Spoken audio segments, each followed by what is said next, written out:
Oh, there once was a hero named Ragnar the Red, who came riding to Whiterun from old Rorikstead. And the braggart did swagger and brandish his blade, as he told of bold battles and gold he had made.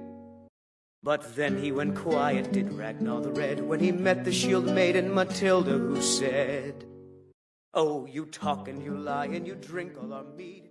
The Stormcloaks believe that Skyrim should secede from what they feel is a corrupt and crumbling empire. This stance came about due to the aftermath of the Great War and the imposition of the White Gold Concordat by the Aldmeri Dominion. The Stormcloaks consider the Empire as just a puppet of the Thalmor because the Empire surrendered during the Great War and accepted the Dominion's terms of surrender. The terms ban the worship of Talos, which most Nords do not support. Many are outraged at this Talos ban and point to the Markarth incident as an example of the Empire publicly supporting the Dominion's oppressive influence over Skyrim. Today's video for Elder Scrolls Call to Arm is a solo play game with me using the Stormcloaks. Our battle plan today is going to be Delve Mode Scenario 3, the Standing Stone. We have a round limit of 8 turns, and the environment for this scenario is always played in the wilderness. Now, set up, we have to place a standing stone in the center of the board, and then we have a 6-inch ring around that. That will become the treasure zone, and no other terrain can be placed within that. However, we then deploy terrain as normal, and then we take it in turn to place a number of treasure tokens in the treasure zone. Adversaries are then deployed on the treasure, and any adversaries that can't be deployed on treasure tokens are put into the spawn pool. The scenario has a special objective, which is the obviously big standing stone that will be in the center of the table, and we will get points for effectively standing near it, and we'll also get benefits based on which stone it becomes as well. Adversaries will spawn in the corner closest to the enemy, and for the adversaries as well, they'll also, just be generally trying to go towards the objectives and the standing stone as well for a lot of their actions. With that said, here you've got everything you need. Pause this and have a look, and let's get on with the game. And so here we have our force of Stormcloaks ready to take on the Standing Stone scenario. So, leading the Stormcloaks, we have Ralof, a warrior of the Resistance. He has his hunting bow and Stormcloak cuirass, along with a steel sword, potion of minor healing, and a wooden shield up there in his inventory. Joining him, he has 3 faithful companions in the Stormcloak soldiers with great swords, and that will be our force for the game. And so, we have our quest for the game. This is going to be Lost. We place an adversary in the center of the table, and effectively, we need to go collect them and take them off the table with us. Now, looking at the board, we have all the adversaries placed along with the standing stone in the middle of the table. We have the Draugr Overlord along with a couple of skeleton archers and a Draugr. We also have another skeleton archer and 2 more Draugr in the spawn pool. And so, we do need to roll to see what the standing stone is going to be. So, let's see what we get. An exclamation mark means this will be the Lover Stone. So how this works is, during the game, if we are controlling the objective in the center of the table, the closest model to it will gain an extra action now, thanks to the Lover Stone. And so here we have our Stormcloaks deployed on this part. As you can see, the adversaries are all there. We need to go control that standing stone. So let's go into round 1, which will start with the Stormcloaks having the priority. And so last thing before we do go into that first turn, we have to pick our oaths. So in normal fashion, I'm going to pick 2 of them, mainly because I don't want to pick this one. I am going to use my treasure, don't care. But Power of the Divines will have the party champion, which is Ralof, gain the power of the Standing Stone, and we'll also go Hallowed Ground, where I'll clear the treasure zone of adversaries, and then no adversaries will enter it for the rest of the game.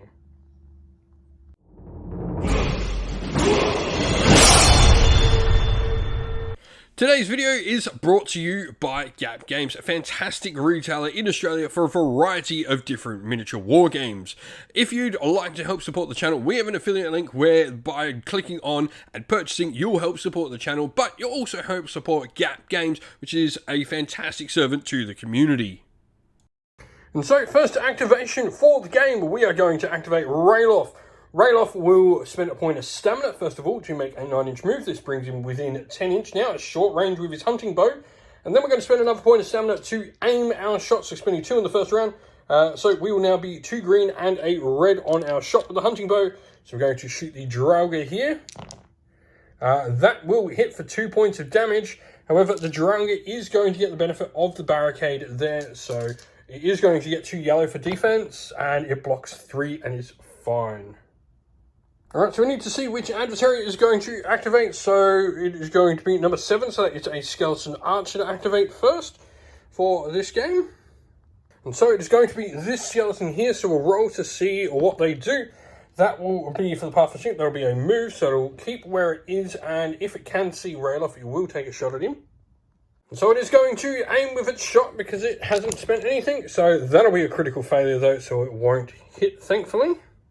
For the Stormcloaks, we'll then just move our little Stormcloak soldier over this way.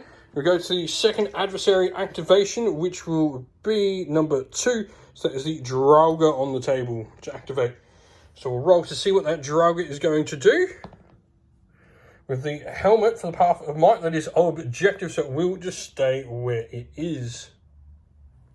And then just finishing off the round, we have our last 2 Stormcloak soldiers here that are going to move. And that will be the end of round 1. So we now need to draw our event card for the round, which will be Lost Treasure. We can place a Master Treasure chest on the gaming area, no closer than 8 inch to any player character model. And so we have placed the Master Treasure chest up there, but what that also means is with that one, 3 extra adversaries will now spawn. And so 3 Draugr do pop up behind Stormcloak lines. So this time the adversaries will have priority for the round.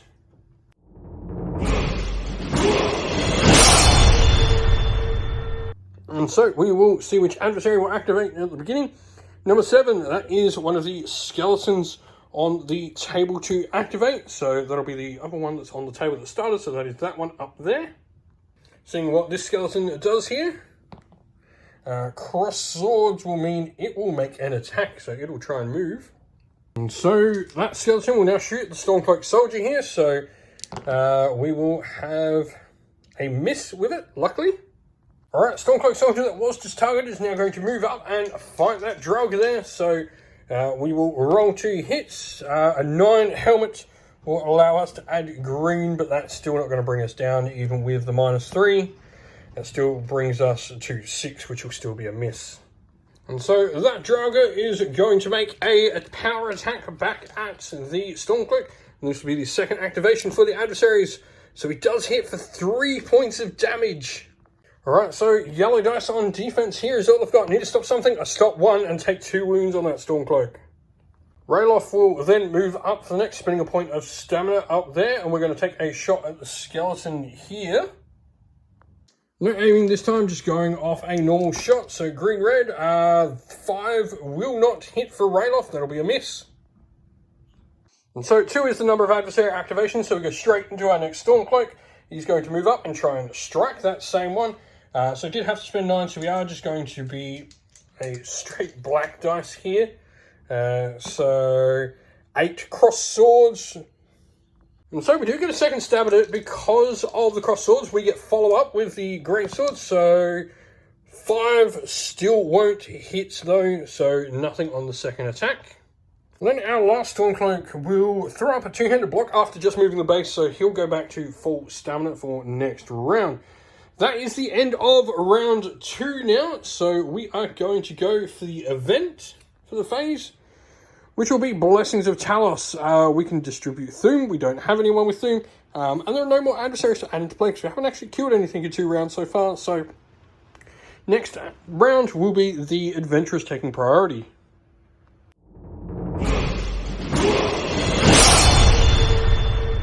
Alright, so top of 3, we are going to activate this Stormcloak soldier here. So he is going to go with a aimed attack with his greatsword, having to spend 2 stamina. So let's see what we get. 10, -1 helmet will give us an extra green, but I don't think that's going to help. That'll be -4, so that'll be to 6. That won't help at all. And there's no follow-up there, so we are going to get smacked back by 2 adversaries. Potentially, we'll see what happens. Before the Draugr attacks though, I will throw up the 2-handed block as well. So we're going to have that Draugr activated back, meaning it's going to get to do a power attack. So it hasn't done any stamina this round. 5 -2 cross swords in there as well will mean it has punishing. Alright, so against 3 points of damage, we are going to need a test to see if we can get our two-handed block off. So we need to make a strength check for two-handed. 10 will fail us, which means we will only be able to gain, stop 1 point of damage. And we take 2. The Stormcloak here goes down. Now, because he already activated, it will be the Skeleton Archer here that will activate as well after the Draugr, so we'll see what that model will do. 3 will be for the Draugr, that'll be a move, so it'll move towards the objective and then shoot the closest eligible target. This is the other Stormcloak here, so it didn't have to, so it's going to get 2 green, 2 yellow for its dice here. So let's see if we can take, it's going to take down another. That'll be a hit for 2 points of damage and piercing. And so we will have to now test to see if his shield token will provide him the benefit. So 7 won't, so we're just going to get the yellow damage against the 2 points. 1, but that will be ignored, so he will take 2 wounds now.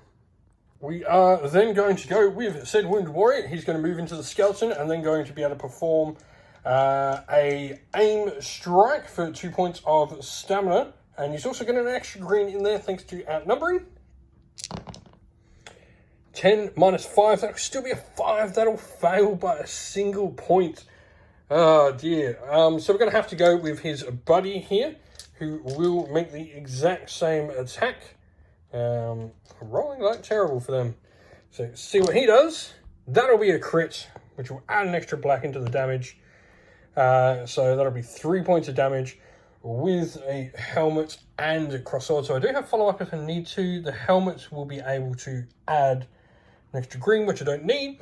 3 points of damage, though, does take the skeleton down. It gives me my first septum, finally.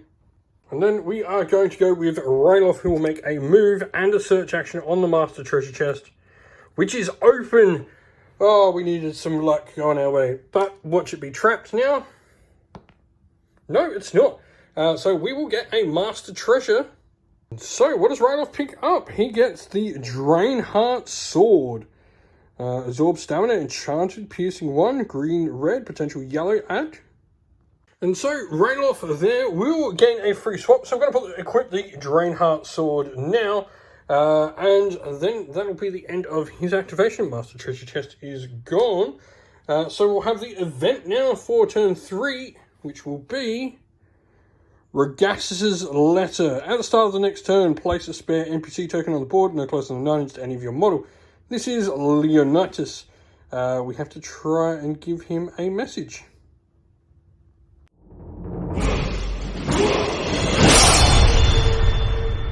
And so we have the Regatus down there for the letter. So we will go into the next round, and there'll be priority for the adversaries. So we'll see which one will activate first. It's going to be number 3, which is a Draugr. It's actually one of the Draugr that came onto the table. So it'll be this one here. We will roll to see what said Draugr will do. There's the Oblivion symbol on Draugr, so it'll make a move directly for the nearest treasure token. And then it'll throw up a 2-handed block, so it'll be my activation. We are going to go with this Stormcloak soldier here. So we're going to go straight to Leonidas, give him the message, and gain ourselves actually 2 more septums, which will be incredibly important for trying to get some more points in this game. So that'll be the next activation for the adversaries straight after that. It'll be 4. Now 4 is the Skeleton Archer that came onto the table, so we are going to go. See what said Skeleton will do with a black dice. That for Path of Shadow will just be attack. So it will move down into effective range, which will now allow it to be green, green, yellow, yellow for its attack dice into our Stormcloak here. So that will be a hit for 3 points of damage plus piercing. I only have yellow on that Stormcloak, so 1, that is ignored. I take 3 points on him and he goes down. Well, he delivered the letter at least, but that was unfortunate. So this is not looking good for the Stormcloaks. I'm going to go with this guy next. And we are going to search, so what do we get? It's open. Is it trapped though? So we do need to roll to see if it's trapped. It is not, so we do get a treasure for it. Which will be Orcish Arrows. This will be pretty good to give to Ralof, hopefully. We are then just going to do an inventory change to bring out our Steel Sword as well. So we're now dual wielding with Ralof. He's going to make a move behind the barricade to keep himself safe, because it is the adversary's activation first next round. But we will have turn 4. So, no, it's ours actually. So we will still move there anyway, just in case. But it is now going to be the event for the turn. Open ground, choose one of your models. That model is allowed to make 2-inch basic movement allowance across open terrain until the end of its next activation. We will go with that on a little Stormcloak here, because Ralof's not on any open ground. So that'll be that, and this will add 3 adversaries in play. So we only had one more adversary in the spawn pool, so it's that Skeleton Archer there.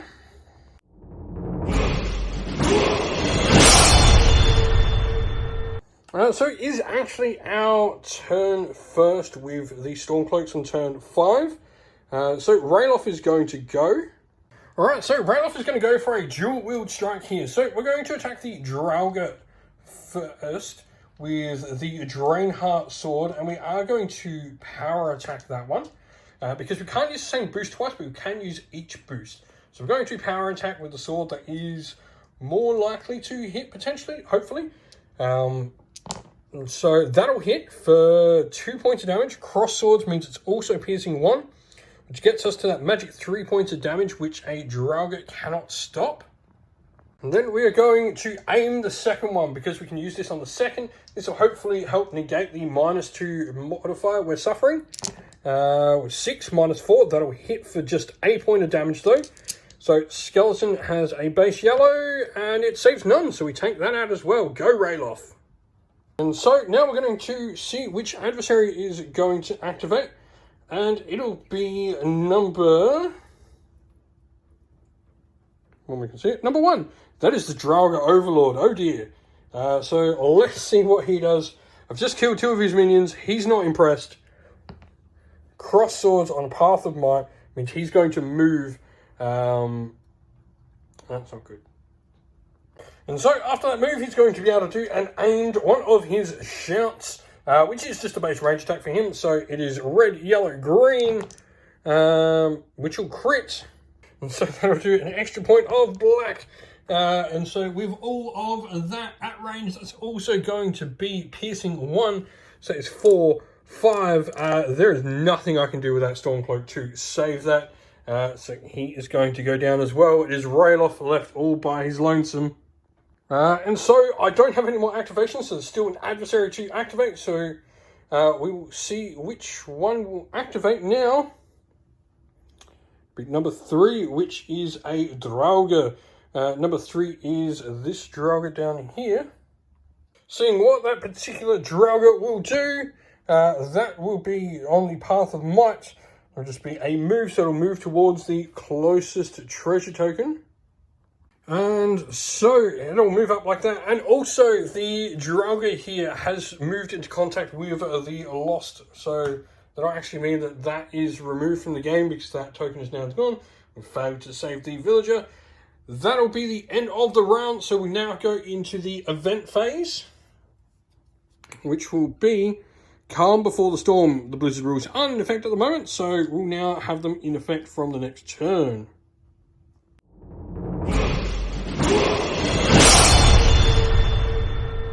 Today's battle report is also brought to you by Mithras Games, fantastic tabletop wargaming mats out of New Zealand. Now, Mithras Games has a variety of different mats. We've got the fantastic Desert Red, the nice Tundra Green, and the frosty Ice Blue here as well. All of these mats are a really nice high quality, generally very similar to how you would get your mouse pads for your mats, but fantastic high quality mats. We love them. Mithras Games are a fantastic supporter of the channel. You can pop on over to their website, especially if you're local to Australia or New Zealand. They're a fantastic company to help support. 2 more adversaries enter play coming up the top, joining that Skeleton Archer there. This is what the table looks like. That is the only Stormcloak left there is Ralof. So This is going to be the adversary's first activation as well for this round. So we'll roll to see what the Blizzard effect will be, if it's going to do anything. 5, so it'll just be normal visibility. And so, seeing which adversary will activate this time, it'll be number 5, which is one of the skeleton archers that just came back onto the field.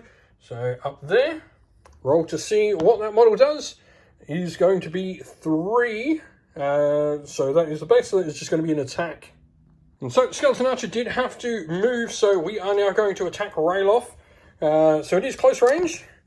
That'll be a 9, -3 will not hit us, thankfully. And so Rayloff will now go into the Draugr Overlord with a base move. So we are going to, first of all, go with a power attack on the Draenheart Sword. And so our attack will crit it. That'll be good. So that'll be 6 points of damage. And then we'll have 2 yellow. Only stops 1, so he takes 5 points, and that'll just clean take out the Draugr Overlord. And so that will be the end of the round. So we will go into turn 6's event, which will be Secret Pass. 1 friendly model, we can make a 6-inch move. We don't want to do that. We have no more adversaries to bring into play because the Masters do not spawn back. So that will be that.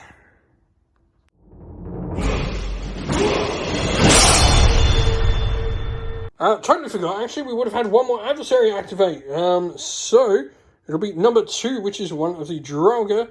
Number 2 is actually this Draugr here. So it's going to see what it does. And so seeing what that Draugr does, cross swords will be a move. So it'll move towards the nearest treasure. And so it ends up there. That's not going to affect us at all. Even if it made it into the area, it wouldn't have been because the end of the round. So that is all of it for turn 6. We'll now go into turn 7. Alright, so we do start within range of the Lower Stone. So we will gain an extra action with Rayloff this round. So we're going to start by doing a shooting action at the Draugr there. Our first action will have to be the change of the weapons there, so we have to swap out our weapons. But then we have the shooting attack going. And so shooting that Draugr. Critical fail, that's not good. So we are then going to make a move with Rayloff. And so we are purposely going to put Rayloff down there. This will activate the Draugr here. Now, because we are engaged now by this Draugr, for a free action we can drop the bow, but we'll actually be bringing out our sword again for the combat.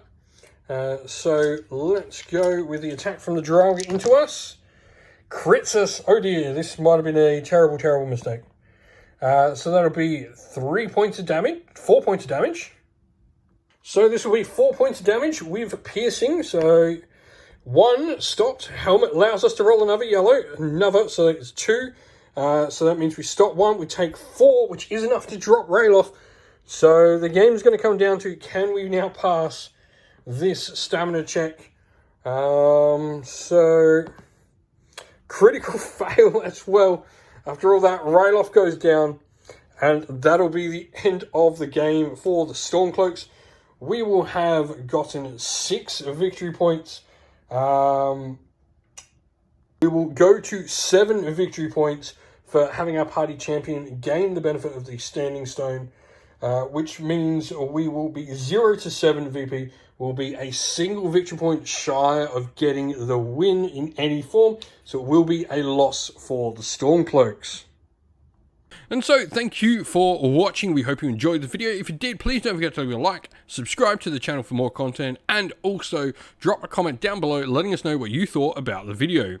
If you'd like to come chat more with me and other members of our fun little community, we have a Discord server which is linked down in the video's description, and also linked down in the video's description are the best ways to help support the channel, either by Patreon or YouTube members, or by grabbing yourself some merch from our Teespring store as well. All of those are linked down in the video's description, and a special thank you to our YouTube members and patrons. We'd like to give you all a shout out, so thank you to our YouTube members John Castle, Disco, James Tillman, Monty Tabletop Terrain, Ariana Edwards, Broken Chef, the Johnny84, Lock Lorick, Eric, Ronya, Green Roots Gaming, and our patrons, Wasarin, Kenny Lyle, Outer and Shot First, Andrew Bowen, Cure Dynamic, JJ Austrian, Average Wargamer, Domir, Mark Harvey, James Cater, Benjamin Swallows, Redman, Iron Grinch, Colorblind Magic, Grimscold, and Andy C. Thank you all once again, everyone. Stay safe, stay well, and most of all, keep fighting that war against the grey. Ciao for now.